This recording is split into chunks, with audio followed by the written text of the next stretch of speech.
खुशी खुशी जिंदगी जी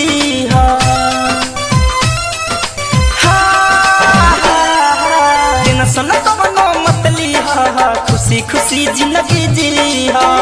दिल में न कवनो सवाल रखियो दिल में न कवनो सवाल रखियो जान जाते बारू तू ससुररिया जान जाते बारू अब ससुररिया तू अपन ख्याल रखियो जान जाते बारू अब ससुररिया तू अपन ख्याल रखियो।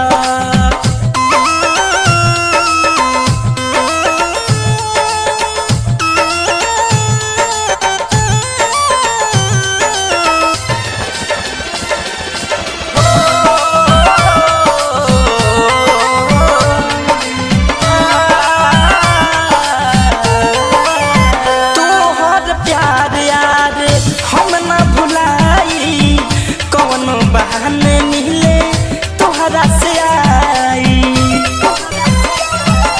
हो तोहर प्यार यार हम ना भुलाई कवनो बहाने मिले तोहरा से आई हम पे भरोसा करिहा तू घूटे घूट के न मरिहा तू मन के माहौल खुशहाल रखिहा मन के माहौल खुशहाल रखियो जान जात बारू पियावा के घरे जान जात बारू पियावा के घरे तू अपन ख्याल रखियो जान जात बारू अब ससुररिया तू अपन ख्याल रखियो।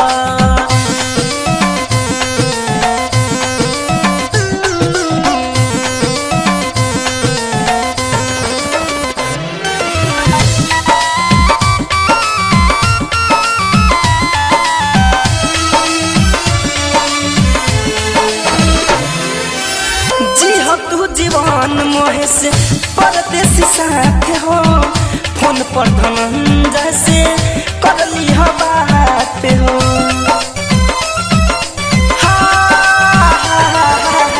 जी हाँ तू जीवन प्रिय अंशु के साथ हो फोन पर धनंजय से कर ली बात हो आंसू जली बहई हो तू हंस के वक्त बितैया तू सोना हमारा खुद के संभाल रखियो सोना हमारा खुद के संभाल रखियो जान जाते बारू अब ससुररिया जान जाते बारू अब ससुररिया तू अपन ख्याल रखियो जान जाते बारू अब ससुररिया तू अपन ख्याल रखियो टेंशन कवनो मत ली खुशी खुशी